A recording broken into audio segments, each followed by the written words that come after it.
사랑하는 성도님들 평안하셨습니까?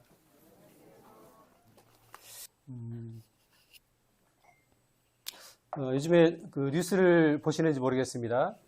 이스라엘과 팔레스타인의 전쟁이 격화되고 있습니다. 일부러 뉴스를 제가 자세히 보고 관련된 사항들을 이렇게 체크하고 있습니다. 에스겔서 37장과 38장, 스가랴서 14장에서 예언했던 2500년 전에 하나님께서 에스겔을 통해서 예언했던 그 예언이 점점 그 밑그림이 명확해진다, 이런 느낌을 받습니다. 에스겔서 38장을 보시면은 러시아와 터키죠, 튀르키예, 이란이 주축이 돼서 이스라엘을 침공할 것이다, 예루살렘을 침공할 것이다, 이런 예언을 하고 있는데 그런 그림들이 현실로 다가오고 있습니다. 며칠 전에 뉴스를 보니까 하마스 지도자하고 이란 대표단이 러시아를 방문했습니다. 그리고 그 전에는 터키, 튀르키예의 그 반이스라엘 시위가 격화돼 가지고 그 튀르키예에 파견되어 있던 이스라엘 외교단이 철수하는 그런 사태를 빚었습니다. 그리고 튀르키예는 98%, 인구의 98%가 무슬림입니다.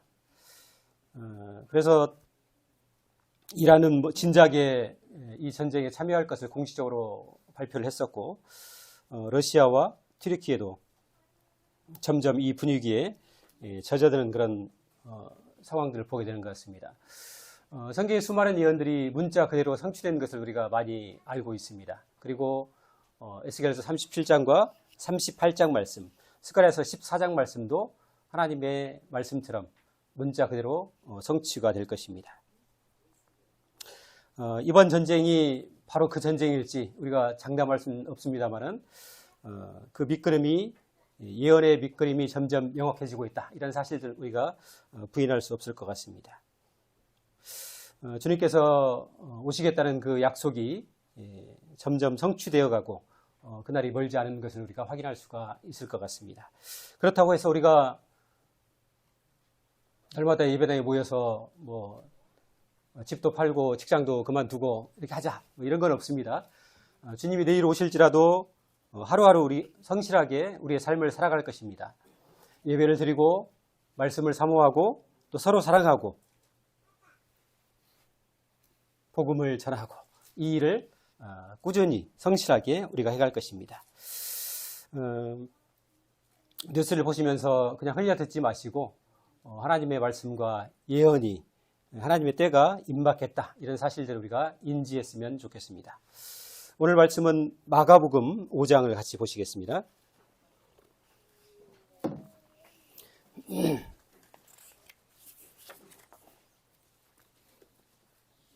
마가복음 5장 1절과 2절 말씀을 같이 읽도록 하겠습니다. 마가복음 5장 1절과 2절입니다. 같이 읽겠습니다. 시작. 예수께서 바다 건너편 거라사인의 지방에 이르러 배에서 나오심에 곧 더러운 귀신 들린 사람이 무덤 사이에서 나와 예수를 만나니라. 성도들 혹시 그 폭풍이 부는데 바다를 건너보신 경험이 있나요? 오병이어가 작년이었나요? 올해였나요? 기억이 안 나네. 일본 갔을 때가 올해입니까? 예. 갔더니 배가, 무산항에 갔더니 배가 어마어마하게 크더라고요. 우와! 그렇게 큰 배는 처음 봤어요. 근데 그 배를 탔습니다. 저는 미동도 하지 않을 줄 알았는데 큰 바다로 나가니까 그 큰 배도 흔들리고 저희 사면은 난리가 났어요. 그 뱃멀미를 해가지고 거의 그 기절 직전까지 갔는데 그 평온한 바다였거든요. 그 폭풍이 부는 것도 아니고 아주 잔잔한 바다였는데도 불구하고 그랬습니다. 근데 주님께서 제자들과 함께 바다를 건너십니다. 그것도 폭풍이 이는, 광풍이 이는 바다를 건너서 거라사인의 땅에 가셨다, 이렇게 얘기하고 있습니다. 오늘 말씀의 제목을 이렇게 정해봤습니다. 폭풍을 뚫고 바다를 건넜다, 이렇게 정해봤습니다. 주님과 제자들이 바다를 건너갑니다. 성도님들, 이 바다가 무슨 바다일까요? 갈릴리 호수죠. 사실 갈릴리는 바다는 아닙니다. 담수호고 이스라엘의 중요한 식수원입니다. 갈릴리 바다를 보시게 되면은 세로 길이가 대략 한 20km 정도 됩니다. 20km 정도 되고 가로 세로의 길이가 가장 먼 곳이 긴 곳이 약 12km 정도 되는 거리입니다. 그래서 이쪽에서 이렇게 건너편 동서로 건너편을 보면은 맞은편이 보일 정도로 그다지 멀지 않은 곳입니다. 근데 주님께서 지금 12km 되는 이 바다를 건너고 계십니다. 그리고 거라사 지방을 가십니다. 근데 어떤 상황에서 주님이 이 바다를 건너셨는가? 이것을 우리가 좀 눈여겨볼 필요가 있다고 생각이 되집니다. 그 전에 마가복음 4장을 한번 보시면요. 4장 35절을 보시면요. 앞장입니다. 4장 35절에 보시면 그날 저물 때에 제자들에게 이르시되 우리가 저편으로 건너가자 하시니 주님께서 제자들과 함께 바다를 건너서 갈릴리 바다를 건너서 저편으로 가자. 거라사인의 땅으로 가자. 이렇게 제안을 하고 계십니다. 근데 그때가 어느 때입니까? 그날 저물 때에. 다른 번역에서는 저녁이 되었을 때에 이렇게 표현하고 있습니다. 주님께서 하루 종일 빈둥거리고 단풍 구경하시다가 바다를 건너신 게 아니고 하루 종일 말씀을 전하시고 병든 자를 고치시고 하루 종일 수고하셨습니다. 그리고 가장 피곤한 그 시점에 이제 밤이 되면 보통 사람들은 집에 들어가서 쉼을 누리는데 주님은 하루 종일 일을 마치고 밤이 되는 시점에 바다를 건너시겠다 이렇게 말씀을 하고 계십니다. 그리고 4장 후반절에 보시면은 가다가 광풍을 만나서 그 바다에서 엄청난 폭풍을 만나서 한바탕 전쟁을 치릅니다. 거의 죽다 살아나죠. 제자들이 뭐라고 합니까? 주여 우리가 죽게 된 것을 돌보지 않습니까? 이렇게 말할 정도로 무서운 폭풍을 만납니다. 그런데 주님께서 그 폭풍을 만났을 때 주님이 얼마나 피곤하셨는지 이 광풍이 불고 있는 이 상황에서 주님은 어떻게 하셨습니까? 배에 물이 가득 차서 고이는데도 주님이 그 배 뒤쪽에서 베개를 베고 주무셨다 이렇게 표현을 하고 있습니다. 성도들 갈릴리 바다는 저녁이 되면 이 바람의 방향이 바뀝니다. 물의 방향도 바뀌고요.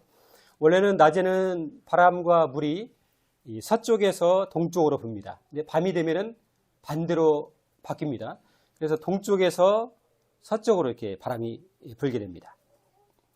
근데 주님께서 이 저녁이 되는 시점, 서쪽에서 동쪽으로 지금 이동하려고 배를 타고 이동하려는 이 시점에 바람이 어떻게 옵니까? 역풍이 불고 있는 상황이었습니다. 아무튼 주님께서 지금 바다를 건너가자 이렇게 제안을 하셨는데 모든 여건이 다 좋지 않습니다. 첫 번째, 해가 저무는 피곤한 시점이었고요. 두 번째, 배가 나가기 힘든 역풍이 부는 상황에서 주님이 굳이 거라사인의 땅에 가자 이렇게 제안을 하신 것입니다. 성도들 왜 주님이 굳이 가자고 이렇게 했을까요? 제가 그 제자들 중에 하나였으면 주님께 이렇게 제안을 했을 것 같습니다. 아니 주님 오늘 하루 종일 피곤하고 지금 바람도 이제 역풍입니다. 저희 가다가 노저 가야 되는데 뭐 모터가 있는 것도 아니고 저희 가다 죽습니다. 피곤해서 내일 가시죠. 이렇게 제안할 수 있을 것 같아요. 근데 주님은 가시자고 하십니다. 저녁 때이고 피곤에 지친 몸이고 역풍이 불고 있는 이 상황에서 주님이 굳이 거라사인의 땅에 가실 이유가 있을까요? 제가 이제 이 사건이 동일한 사건이 마태복음에도 나오고 마가복음에도 나오고 누가복음에도 3번 나옵니다. 그래서 주님이 왜 여기를 가셨을까? 거라사인의 땅을 굳이 이 피곤한 시간에 가셨을까? 제가 아무리 눈 씻고 찾아봐도 한 가지 이유밖에는 찾을 수가 없었습니다. 그것은 거라사 땅에 살고 있는 가련한 인생, 한 사람을 만나기 위해서 주님이 이 일을 강행하시는 것을 볼 수가 있었습니다. 2절을 보시겠습니다. 5장 2절을 보겠습니다.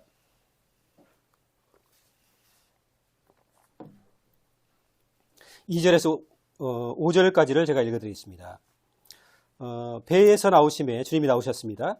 곧 더러운 귀신 들린 사람이 무덤 사이에서 나와 예수를 만나니라.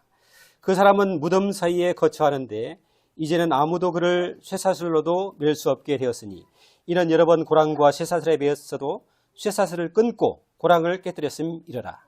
그리하여 아무도 그를 제어할 힘이 없는지라. 밤낮 무덤 사이에서나 산에서나 늘 소리 지르며 돌로 자기의 몸을 해치고 있었더라. 자, 주님께서 폭풍을 뚫고 찾아가신 그 한 사람이 누구인가를 소개하고 있습니다. 2절에 나와 있죠. 더러운 귀신 들린 한 사람을 이야기하고 있습니다. 성경은 비교적 자세하게 이 사람의 상태를 설명해 주고 있습니다. 3절에 보시면은 무덤 사이에 거처하는 자이다 이렇게 표현하고 있고, 4절에 보시면은 사람들이 여러 번 이 사람을 고랑과 쇠사슬로 묶었는데 그 고랑과 쇠사슬을 어떻게 했습니까? 끊어버렸다고 얘기하고 있습니다. 고랑은 발을 채우는 그 도구이고요. 쇠사슬은 손을 이렇게 묶는 도구입니다. 근데 이 귀신이 어떻게 했어요?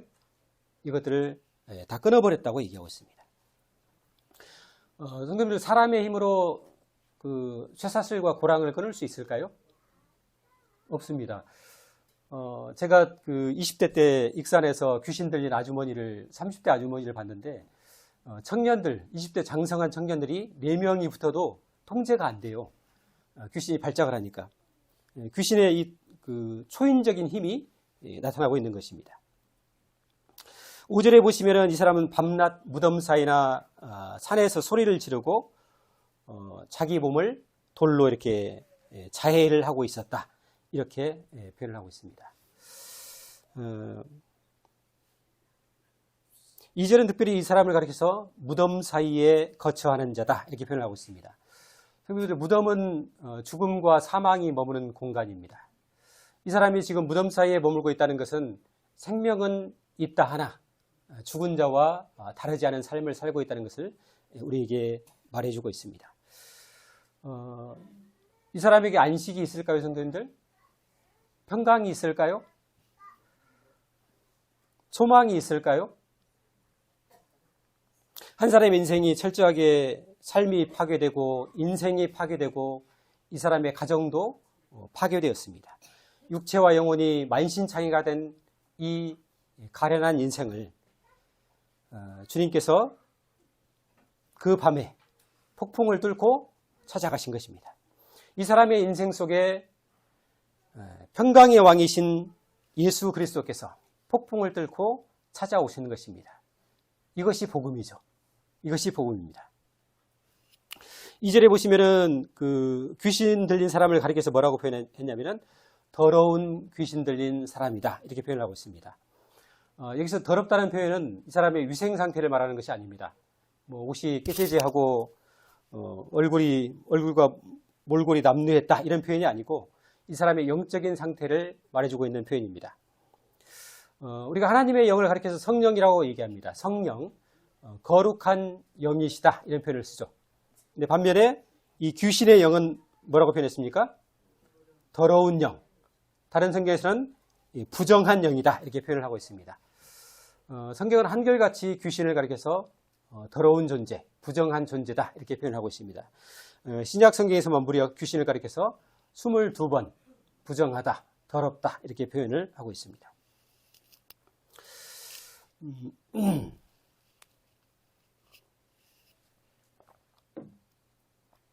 성도님들, 귀신을 혹시 보신 적이 있으신가요? 귀신은 보이지 않습니다. 영적인 존재입니다. 귀신을 보셨다면 잘못 보신 것입니다. 그 비닐이가 이렇게 바람에 밤에 흩날리는데 귀신으로 착각을 하신 겁니다. 귀신 들린 사람은 보신 적 있나요? 예. 감사하게도 저는 귀신 들린 사람을 몇 차례 만난 적이 있습니다. 귀신 하면 혹시 무엇이 생각나십니까, 성도님들? 뭐 세대마다 좀 차이는 있겠습니다. 저 같은 경우는 전설의 고향이 생각이 납니다. 그죠? 엄청난 귀신들이 거기 나와요. 한밤중에 그 여우 울음소리가 들리는 그 한밤중에 조선시대입니다. 선비가 글을 읽고 있습니다. 근데 생각해보면 그때나 지금이나 똑같은 것 같아요. 선비도 그 과거에 급제하려고 공무원 시험 준비한 거죠. 그죠? 요즘 청년들도 맨날 공무원 시험 준비 때문에 그냥 날밤을 새는데 그때도 그런 것 같습니다. 선비가 늦은 밤에 글을 읽고 있는데 갑자기 바람도 불지 않았는데 촛불이 착 꺼집니다. 그리고 한쪽에서 하얀 소복을 입고 긴 머리를 풀어헤치고 얼굴에 입술에 피를 뚝뚝 흘리는 처녀 한 명이 서가지고 그 순간 되면 친구 집에서 이 TV를 보다가 집에 올 수가 없어요. 무서워가지고. 그래서 우리 관념에는 귀신은 원한을 품고 구천을 떠도는 죽은 사람의 영혼이다. 이런 관념이 한국인의 이 귀신에 대한 관념이 꽉 자리 잡혀 있습니다. 근데 샤머니즘적인 그런 그 사상들이 우리 한국인의 관념에 자리 잡은 것인데 사실은 성경과는 맞지 않습니다. 잘못되고 왜곡된 인식을 우리가 갖고 있는 것입니다. 성경에서 말하고 있는 이 귀신, 하나님께서 말씀해주고 있는 이 귀신은 마귀와 함께 하나님을 대적하고 떠났던 천사들을 가리키고 있습니다. 타락한 천사들을 얘기하고 있는 것이죠. 마태복음 25장에 보시면은 주님께서 이런 말씀을 하십니다. 저주를 받은 자들아 나를 떠나 마귀와 그 사자들을 위하여 예비된 영원한 불에 들어가라 이렇게 말씀하십니다. 여기에 보시면은 주님께서 마귀와 그 사자들을 위해서 영원한 불을 예비하셨다. 지옥이죠. 지옥을 예비하셨다 이렇게 얘기하고 있습니다. 근데 다른 성경에 보니까 마귀와 그 사자들, 사탄과 그의 그 사자들이죠. 다른 번역은 이렇게 말하고 있습니다. 마귀와 그의 천사들이다 이렇게 표현을 하고 있습니다. 요한계시록에 보면은 그 하나님께서 지으신 이 천사들이 마귀를 따라서 약 3분의 1 정도가 되는 세력들이 하나님을 대적하고 마귀를 따라서 나갔다고 이야기를 하고 있습니다. 성경에서 말하고 있는 이 귀신은 하나님을 대적하고 마귀를 따라서 타락했던 이 천사들을 가리켜서 귀신 혹은 악한 영이다 이렇게 표현을 하고 있는 것입니다. 그래서 우리가 알고 있는 관념, 죽은 사람의 혼이 귀신이 되는 것이 아닙니다. 그 사람이 죽어서 그 혼이 막 구체를 떠돌고 막 지상으로 내려와서 사람들을 만나고 이런 일은 없습니다. 죽으면은 하나님에 의해서 감금되거나 아니면은 하나님의 나라로 가는 것입니다. 자기가 한을 좀 품었다고 해서 인위적으로 막 돌아다니고 이럴 수 있는 것이 아닙니다. 하나님의 세계는 그렇게 무질서한 세계가 아니에요. 나 한이 있어요. 나 나갈래요 하고 혼자 돌아다닐 수 있는 것이 아니라는 것입니다. 귀신은 하나님을 대적하고 하나님께서 지으신 사람, 하나님께서 존귀히 여기시고 하나님의 애정과 관심을 두신 이 사람을 대적하는 존재입니다. 악하고 불의한 존재입니다. 성도를 보시면 아시겠지만 여기 거라사인의 이 귀신들인 이 사람도 하나님의 형상을 따라 지음받은 존귀한 사람입니다. 근데 우리가 보시는 바와 같이 귀신이 이 사람의 삶을 파괴하고 비참하고 참혹하게 만들어 놓은 것을 볼 수가 있습니다.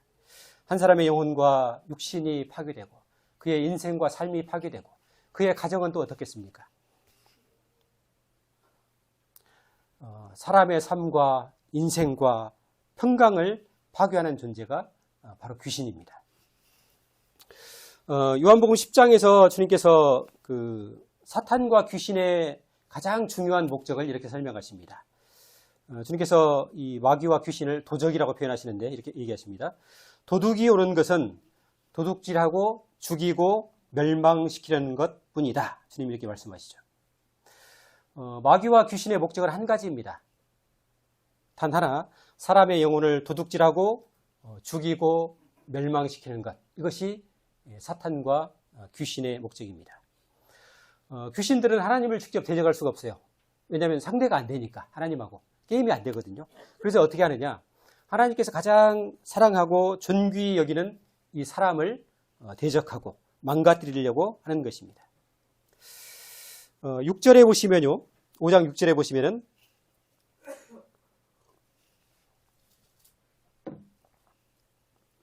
같이 한번 6절을 보시겠습니다. 그가 멀리서 예수를 보고 달려와 절하며 큰 소리로 부르짖어 이르되 지극히 높으신 하나님의 아들 예수여 나와 당신이 무슨 상관이 있나이까. 원하건대 하나님 앞에 맹세하고 나를 괴롭히지 마옵소서 하니. 주님께서 이제 그 밤이었겠죠. 해가 저물 때 출발하셨는데 밤이 되었을 즈음에 아마 그 가라사 땅에 당도하셨을 것 같습니다. 근데 배를 주님이 내리시자 이 사람이 어떻게 했습니까? 이 귀신 들린 사람이 달려와서 6절에 보시면 달려와 절하였다. 다른 성경에서는 무릎을 꿇었다 이렇게 표현하고 있습니다. 성도들, 이 귀신 들린 사람이 주님이 반가워서 달려왔을까요?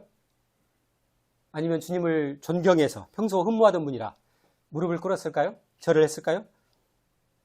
아닙니다. 이 만남은 불편한 만남입니다. 원수는 외나무 다리에서 만난다고 이 더러운 귀신의 영과 하나님의 본체이신 예수 그리스도 두 분이, 두 존재가 더러운 존재와 거룩하신 하나님의 영이 마주친 것입니다. 달려와서 절했다. 이 표현은 두려움 때문에 그렇게 한 것입니다. 그 이유를 우리가 8절에서 볼 수가 있어요. 8절에 보시면 이렇습니다.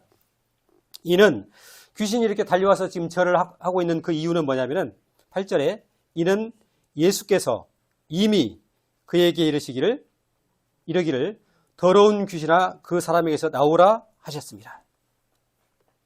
주님이 이미 이 귀신에게 어떻게 했습니까? 더러운 귀신아 그 사람에게서 나오라 이렇게 명령을 하신 것입니다. 누가복음 8장에도 이 장면을 이렇게 표현하고 있습니다.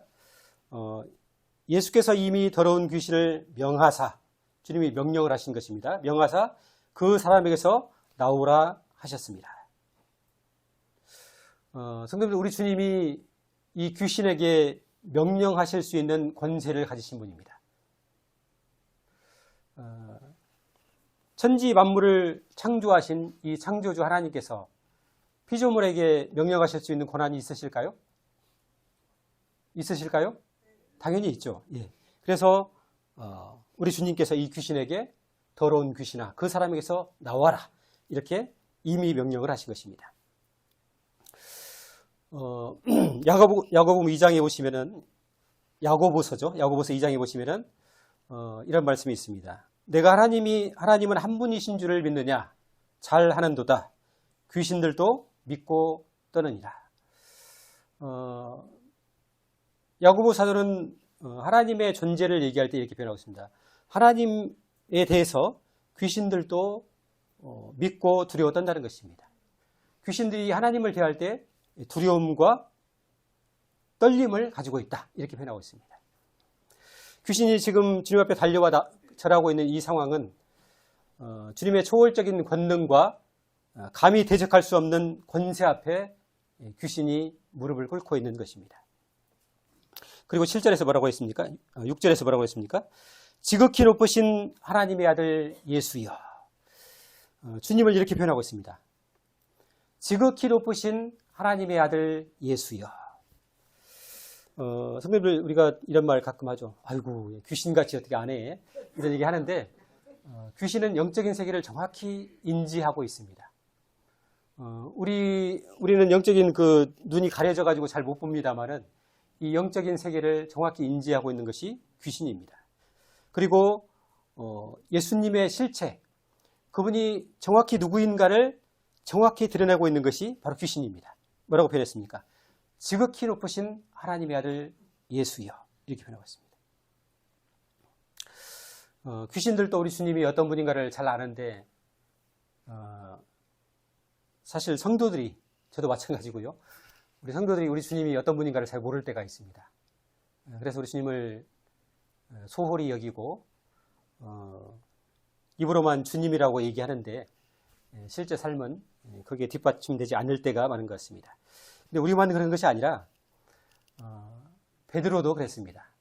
베드로 같은 경우에는 주님과 3년을 넘게 먹고 자고 함께 생활하고 함께 전도했던 사람이죠. 그런데 베드로도 역시 주님과 함께 3년을 동행했지만은 실체적으로 주님이 누구이신가? 이거에 대해서 막연하게 알았고 관념적으로 알았습니다. 고백은 잘했죠. 주는 그리스도시요 살아계신 하나님의 아들이 맞습니다. 이렇게 고백했지만은 실제 그의 삶에서 예수 그리스도 그분을 주님과 하나님의 아들로서 대우한 적은 많지 않았습니다. 그런데 베드로에게 돌이킬 수 없는 한 가지 사건이 있었습니다. 베드로 인생에서 예수님이 누구이신가, 나와 함께 3년 동안 먹고 자고 생활했던 이분이 누구이신가를 깊이 각인된 하나의 사건이 있었죠. 변화산 사건이었습니다. 변화산에 올라갔을 때 베드로가 예수 그리스도가 누구이신지 그 실체를 알게 되고, 그러면서 베드로후서 1장에 그의 간증을 이렇게 고백하고 있습니다. 우리 주 예수 그리스도의 능력과 강림하심을 너희에게 알게 한 것이 교묘하게 만든 이야기를 따르는 것이 아니다. 우리는 그의 크신 위엄을 친히 본 자다. 이렇게 고백하고 있습니다. 그러면서 덧붙여 얘기하기를, 지극히 큰 영광 중에서 이러한 소리가 그에게 나기를, 이는 내 사랑하는 아들이요 내 기뻐하는 자라 하실 때에 그가 하나님 아버지께 존귀와 영광을 받으셨느니라. 베드로는 그 변화산에서 체험했던 주님의 형상이 바뀌면서 빛나는 옷을 입었던 그 크신 위엄의 주님을 깊이 각인하고 있었던 것 같습니다. 그러면서 베드로후서 1장에서 말하기를, 그리스도의 능력과 강림하심을 그냥 교묘하게 만든 얘기가 아니다. 우리는 친히 그분의 위엄을, 크신 위엄을 친히 보았다. 이렇게 고백을 하고 있습니다. 성도들, 우리가 꼭 기억해야 될 사실이 있습니다. 그것은 우리 주님은 크신 위엄을 가지신 분이다. 이 사실을 기억하셨으면 좋겠습니다. 덧붙여서 귀신이 말했던 것처럼 우리 하나님은 지극히 높으신 분이십니다. 그리고 우리 주님은 지극히 높으신 하나님의 아들이 되십니다. 우리가 예배를 드리는 것은 지극히 높으신 하나님께 예배를 드리는 것입니다. 우리가 교회를 사랑하는 것은 크신 위엄을 가지신 우리 주 예수 그리스도를 사랑하는 것입니다. 우리가 성도들을 섬기는 것은 지극히 높으신 하나님의 자녀들을 사랑하고 섬기는 것이 됩니다. 그래서 우리가 성도를 소홀히 여기고 가볍게 여기고 함부로 대하고 예배를 가볍게 여기고 하나님의 교회를, 주님의 교회를 소홀히 여기는 것은 크신 위엄을 지니신 우리 주 예수 그리스도를 경홀히 여기는 것과 다르지 않다는 사실을 우리가 인지했으면 좋겠습니다. 우리 주님은 귀신이 두려워 떨고 귀신에게 명령하실 수 있는 권능의 주인이신 것을 우리가 알 수가 있습니다. 다시 한번 7절을 보시겠습니다. 귀신이 했던 말을 다시 한번 확인해 보겠습니다. 7절입니다. 큰 소리로 부르짖어 이르되 지극히 높으신 하나님 아들 예수여, 나와 당신이 무슨 상관이 있나이까? 원하건대 하나님 앞에 맹세하고 나를 괴롭히지 마옵소서 하니. 귀신이 지금 주님께 무엇을 부탁하고 있습니까? 나를 좀 괴롭히지 마십시오. 이렇게 부탁을 하고 있습니다. 주님께서 이 귀신을 괴롭힌 적이 있나요? 명령을 해서 그랬을까요? 근데 이 원어적으로 보면은 이 괴롭히다라는 그 헬라어 의미는 뭐냐면은 고문하다, 고통을 주다, 극심한 고통을 주다, 이런 의미를 가지고 있습니다. 마태복음 8장에서는 이 장면을 뭐라고 표현했냐면은 귀신이 이렇게 얘기합니다. 때가 이르기 전에 우리를 괴롭게 하려고 여기 오셨나이까? 이렇게 표현하고 있습니다. 귀신이 주님께 얘기합니다. 주님, 아직 때가 안 됐는데 벌써 오셔서 우리를 괴롭게 하시려고 하십니까? 이렇게 얘기하고 있는 것입니다. 여기서 말하고 있는 이 때는 우리가 잘 아는 카이로스라는 헬라어입니다. 카이로스는 무작정, 그냥 무작위의 시간이 아니고 분명하게 목적과 이유를 가지고 정해진 시간을 카이로스라고 얘기합니다. 하나님께서 정하신 때를 카이로스라고 얘기합니다. 여기서 말하는 때는 하나님께서 귀신들을 징벌하시는 때, 또 우리 주 예수 그리스도께서 지옥과 이 무적행의 불못에 던져버리는 이 때를 가리켜서 카이로스라고 표현하고 있는 것입니다. 귀신은 이미 예수님께서 자기를 감금하시고 심판하시고 지옥의 심판에 던져버릴 사실을 알고 있었습니다. 그래서 뭐라고 얘기했어요? 주님 아직 때도 안 됐는데 벌써 우리를 괴롭게 하시려고 하십니까? 이렇게 이야기하고 있는 것입니다. 그리고 누가복음 8장에 보시면은 무적행에 들어가라 하지 마시기를 간구하더니 이렇게 표현하고 있습니다. 무적행에 들어가라고 하지 말아 주십시오. 이렇게 부탁을 하고 있어요. 무적행이 뭘까요, 성도님들?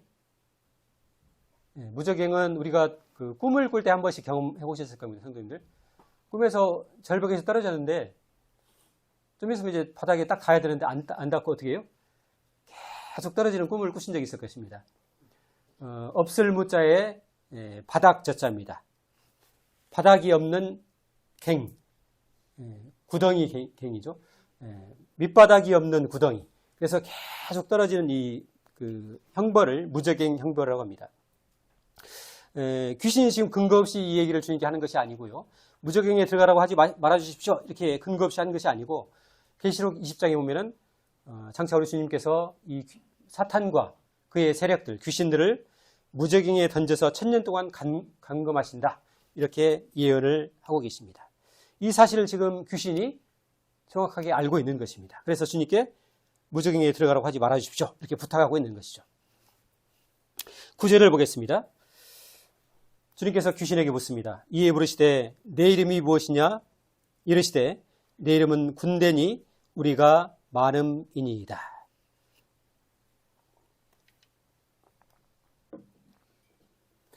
귀신에게 이름이 있었습니다. 군대라는 이름인데요. 이 이름은 헬라어로 레기온입니다. 레기온. 근데 이 레기온이라는 표현은 뭐냐면은 보병과 기병으로 이렇게 통합해서 이루어진 로마의 군단급 부대를 가리켜서 레기온이라고 표현을 합니다. 우리 게임을 좋아하시는 청년들은 아마 그 레기온이라는 표현을 잘 알 것입니다. 게임에 보면은 그 부대 이름을 편성할 때 레기온이라는 단어를 많이 씁니다. 근데 보통 그 로마 군대의 편제가 시기마다 조금씩 차이는 있습니다만은 아우구스투스 황제 당시에는 이 레기온이 한 개의 군단이 보통 보병과 기병을 합해서 6,000명 정도로 구성을 했다고 얘기하고 있습니다. 근데 지금 이 귀신의 이름이 뭐라고요? 레기온입니다. 군대 귀신이죠. 나중에 이제 그 13절에 보시면은 이 귀신들이 나중에 그 돼지떼에게 들어가고 돼지떼 몇 마리가요? 2,000마리가 바다에 몰살하는 장면이 나오고 있습니다. 아마 이 귀신들이 적어도 2,000마리 이상이 이 사람 안에 이렇게 들어가 있었던 것으로 추정해 볼 수가 있을 것 같습니다. 2,000마리, 귀신 2,000마리하고 우리 주님과 이렇게 지금 맞닥뜨린 장면이죠. 근데 대적이 됩니까? 안 됩니까? 아무리 많은 귀신들이 있을지라도 우리 주님과 감히 대적할 수 없는 상황인 것을 우리가 보게 됩니다. 그리고 이제 10절에 보시면요. 귀신이 또 주님께 이렇게 부탁을 합니다. 10절. 자기를 그 지방에서 내보내지 마시기를 간구하더니 귀신이 지금 이 거라사 지방에 계속 머물기를 간청하고 있습니다. 주님 이 지방에서 지금 머물고 있는 이 땅에서 쫓아내주지 말아주십시오. 이렇게 간청을 하고 있어요. 귀신이 특정 장소와 특정 지역의 공간에 이렇게 머물고자 하기를 원하고 있습니다. 왜 그럴까요, 선생님들?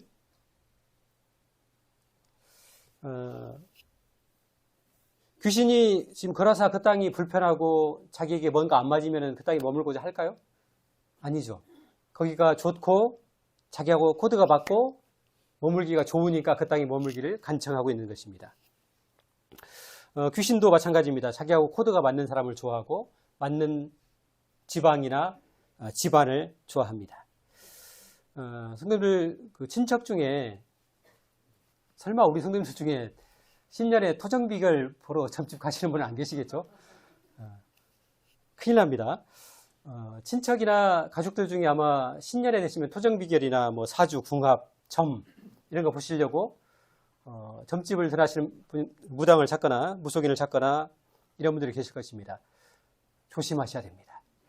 큰일 나는 수가 있습니다. 제가 어렸을 때 저희 시골 마을에 저희 뒷집에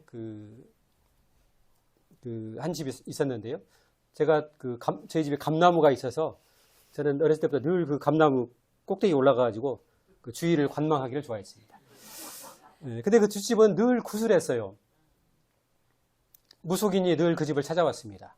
집안에 누가 아프거나 혹은 뭐 우환이 있을 때마다 늘 구슬했던 것 같아요.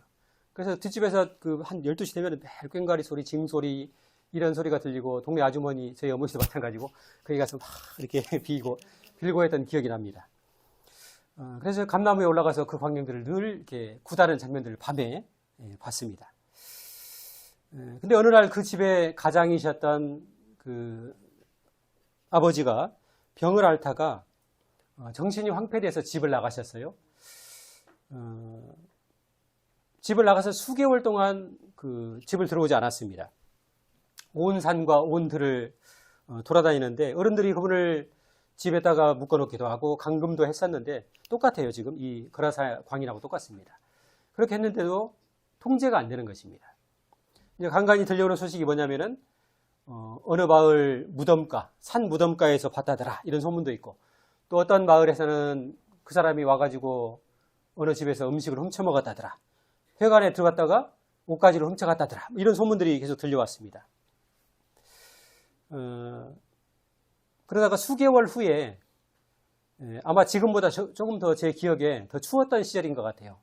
첫서리가 내렸던지 아마 늦가을이었던 것 같은데, 어느 날 그분이, 그때는 이제 그 하얀 속옷을 주로 입으셨죠. 패션이 거의 없었습니다, 그때는. 그래서 하얀 속옷이 거의 새까말 정도가 됐는데 그 아랫돌이 속옷만 걸치시고 맨발로 마을 어귀로 걸어 들어오시더라고요. 얼굴과 온몸에 그 가시에 긁히고 찔린 상처가 난무했습니다. 몸은 뼈와 가죽만 남아있는 상태였고 눈동자는 초점이 없이 공허했습니다. 제 어린 기억에 아마 초등학교 3학년, 4학년 되지 않았을까 싶은데요.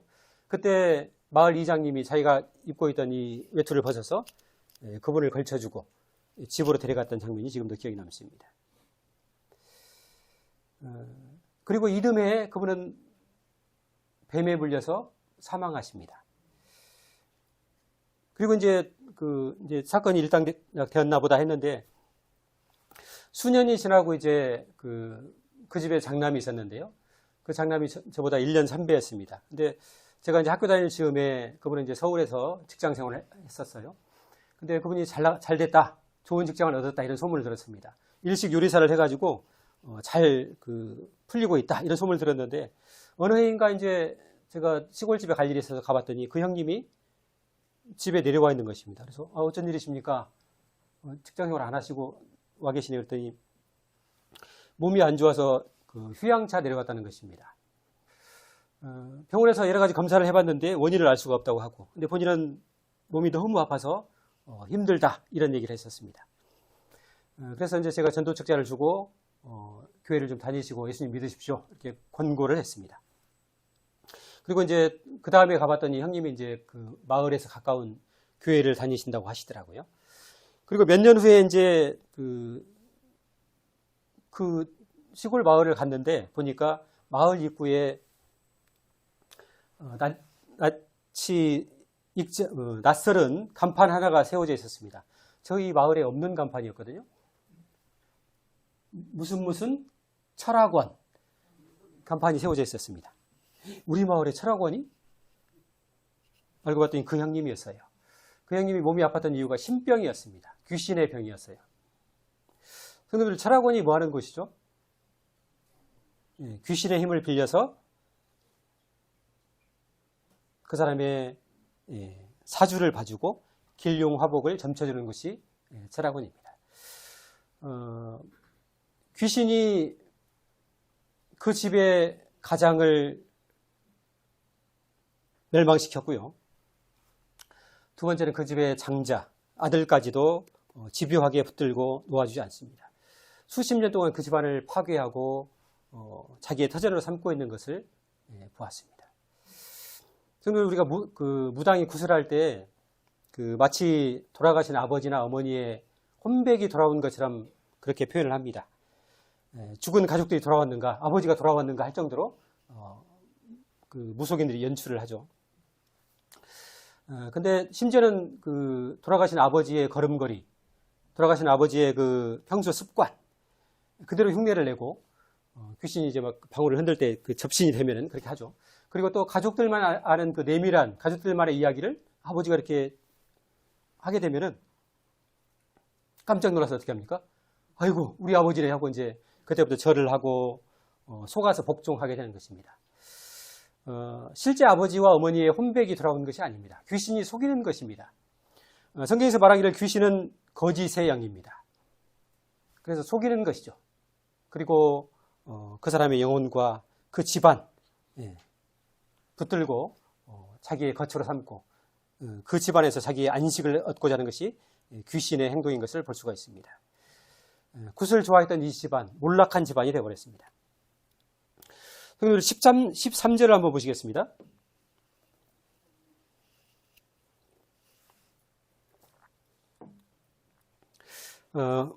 허락하신데 더러운 귀신들이 나와서 돼지에게로 들어가매 거기 2,000마리 되는 떼가 바다를 향하여 비탈로 내리다 달아 바다에서 몰사하거늘. 귀신은 그 육체가 없는 영적인 존재입니다, 선생님들. 하지만 영적인 존재임에도 불구하고 생각할 수 있고 느낄 수 있고 결정할 수 있고 주도할 수 있습니다. 돼지떼가 2,000마리나 되는 돼지떼가 바다에 몰살을 하고 있습니다. 그러면 귀신은 추상적인 존재가 아니고 실존하는 힘이고 실존하는 존재인 것을 볼 수가 있습니다. 14절을 보겠습니다. 자, 돼지떼를 치던 자들이 도망하여 읍내와 여러 마을에 말하니 사람들이 어떻게 되었는지를 보러 와서 예수께 이르러 그 귀신 들렸던 자, 곧 군대 귀신 집혔던 자가 옷을 입고 정신이 온전하여 앉은 것을 보고 두려워하더라. 15절 보시면은 이 귀신이 나갔습니다. 나가서 옷을 입고 정신이 온전해지고 앉아있는 것을 보게 됩니다. 제가 20대 때 봤던 30대 귀신 들리는 아주머니도 나중에 밤새도록 전쟁을 치르다가 예수님 얘기하고 지옥 얘기하고 찬송을 부르면 귀신이 무서워서 벌벌 떱니다. 특히 예수 그리스도, 나사렛 예수 그리스도 이름을 명하노니 나와라 하면은 발작을 일으킵니다. 그래가 귀신이 나갔는데 마찬가지로 지금 이 귀신도 나갔습니다. 옷을 입고 정신이 온전해지고 앉아 있습니다. 사람이 이래야 되죠. 옷을 입고 온전하고 평온하게 앉아 있어야 됩니다. 주님께서 이 귀신 들린 사람을 회복해 하고 계십니다. 쉼과 안식을 주시고 온전한 모습으로 바꿔주시고 있는 것을 보게 됩니다. 성도님들, 이렇게 되면은 이 마을 사람들이 어떻게 해야 정상적인 반응일까요? 그 마을에 유명한 귀신 들린 사람입니다. 그 사람이 무서워서 오도 가도 못했어요. 그 길로는. 근데 이 사람이 지금 쉼과 안식을 찾았습니다. 마을 사람들이 어떻게 해야 될까요? 할렐루야를 외쳐야죠. 아이고 하나님 감사합니다. 감사해야 하고 기뻐하고 다행이다. 정말 잘 됐다. 이렇게 얘기해야 되겠죠. 근데 이 마을 사람들이 어떻게 했을까요? 17절에 보시면은 주님께 뭐라고 얘기했냐면은 그들이 예수께 그 지방에서 떠나시기를 간구하더라. 마을 사람들의 관심은 지금 이 불쌍한 사람, 가련한 사람, 사탄에게 사로잡혀서 그 인생과 삶과 가정이 파괴되고 망가진 이 사람의 영혼에 관심이 있는 것이 아니라 돼지떼 2,000마리, 아이고 내 돈, 이 돈 어떻게 할 거야? 여기에 관심이 있었던 것입니다. 그러면서 주님, 저희가 더 이상 손해볼 수 없습니다. 그러니까 떠나주세요. 나가주세요. 이렇게 은혜와 구원의 주님을 내쫓고 있는 장면을 보게 됩니다. 19절에 보시면요. 허락하지 아니하시고 그에게 이르시되 주님이 이제 말씀하십니다. 집으로 돌아가. 얼마나 감사합니까? 집으로 돌아간다. 주께서 내게 어떻게 큰 일을 행하사 너를 불쌍히 여기신 것을 내 가족에게 알리라 하시니 그가 가서 예수께서 자기에게 어떻게 큰 일을 행하셨는지를 데가볼리에 전파하니 모든 사람이 놀랍게 여기더라.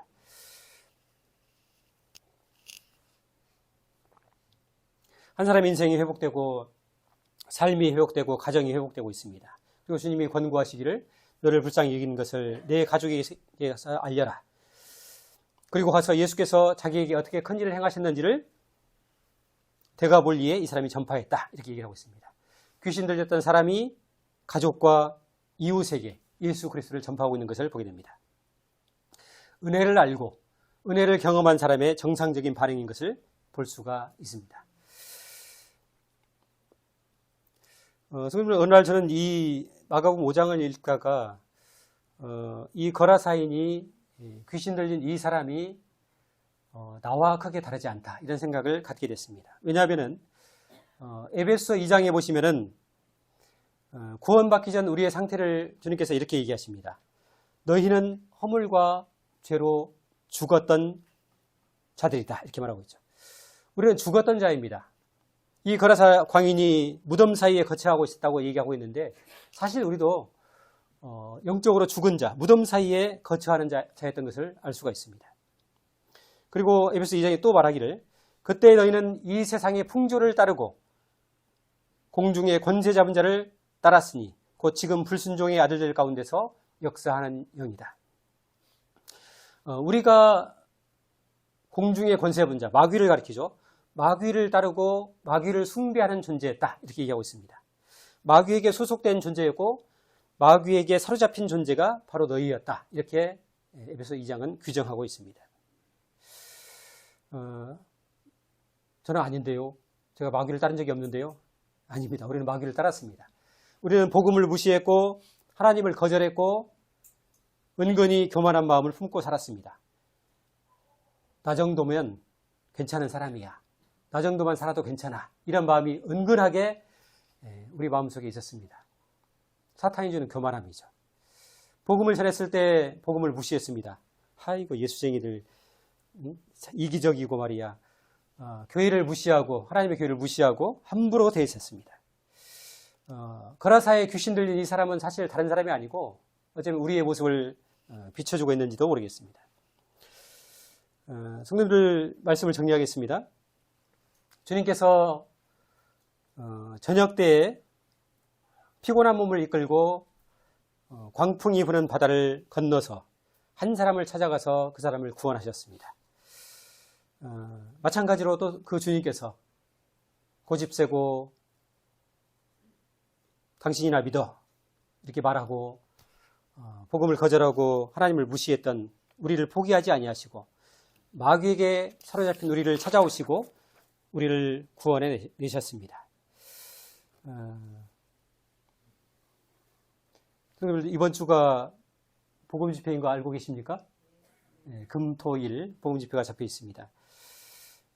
주님께서 한 사람을 만나기 위해서 그 피곤한 밤에 폭풍을 뚫고 바다를 건너신 것처럼 우리도 우리 주님의 그 마음을 본받아서 우리의 가족과 친구들에게 최선을 다해서 아이고 오늘 피곤하네. 지금은 때가 아닌가 봐. 이렇게 하지 마시고 최선을 다해서 예수 그리스도를 소개했으면 좋겠습니다. 주님이 폭풍을 뚫고 바다를 건너가셨습니다. 아마 우리가 전도하려고 할 때 폭풍이 불지 모르겠습니다. 집안에 우환이 생기고 불편함이 있을지 모르겠습니다. 그렇다 할지라도 그 바다를 뚫고 피곤함을 뚫고 가서 전해야 됩니다. 왜냐하면 우리 주님께서 우리에게 그렇게 하셨기 때문에 우리도 그 수고를 해야 된다고 생각이 되십니다. 말씀을 여기까지 정리하겠습니다.